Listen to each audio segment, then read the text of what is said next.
There isn't a validated body mass index for elephants. You cannot take an elephant and just dip them in water, explains Mark Boulding, Ph.D., a 3D imaging expert at the University of Alabama at Birmingham UAB Department of Radiology. So they are doing what is likely a much better solution, taking photographs and creating a 3D model from those images. Boulding is working with Daniela Chuzet, MA, a doctoral student at UAB's Department of Nutrition Sciences, who is studying overweight elephants. In a post on her work, "How much should an elephant weigh?" That is not an easy problem to solve. With the help of others on her team, she is finding smart ways to estimate the body mass composition, i.e. the amount of fat and fat-free mass of the elephants. This may help other large mammal projects, as well as offer Boulding better methods of body mass index BMI-type calculations on humans.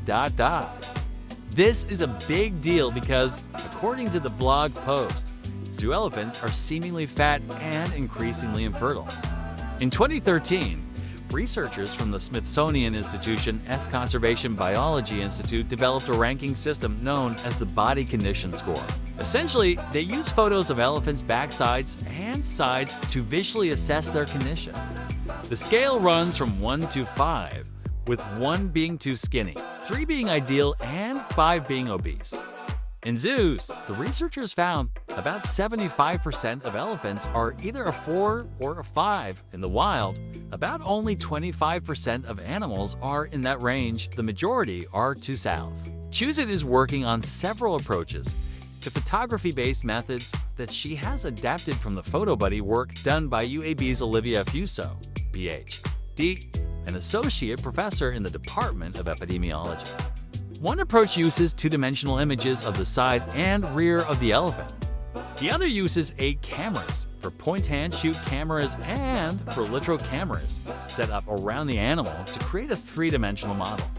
This latter method is the one that Mark Boulding shared with me. He has tested a range of cameras and built upon an idea that I also read about at Instructables for linking a large number of Raspberry Pi tiny computers and Pi cameras in an array.